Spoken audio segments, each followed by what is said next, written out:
today we're installing yellow tongue onto our floor joists, fitting off with the Simpson Strong Tie quick drive system. Obviously, when we screw off the floor compared to nailing, we're getting a higher clamping force, which is going to help reduce the amount of squeaks and play within the floor. So callbacks, you want to avoid in all areas. So having a floor creaking or after you've put your tiles or carpet or anything down, that's the last thing you want. So doing it right the first time is obviously the best way.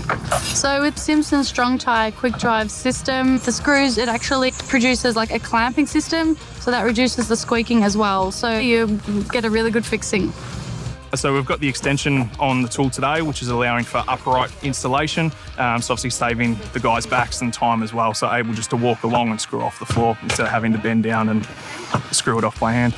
So that way you're standing at a comfortable height and you're not putting force on your back. So that was really handy as well, especially when you're doing it, for a large floor area. So yeah, it's really good.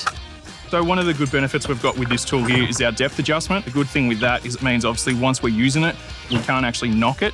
Once we've got that depth set, it just means all our screws are obviously going to be embedded at a consistent level. And they save your body, and obviously that's what you're aiming for. If you're doing a strenuous job like this, you want to preserve your body as much as you can. The quick drive system has been around for many years in Australia, but we're constantly updating the system. Obviously the new cordless system that we're running today, the new WSV screws with 25% less torque on install. So again, just speeding up that installation process for the user and builder.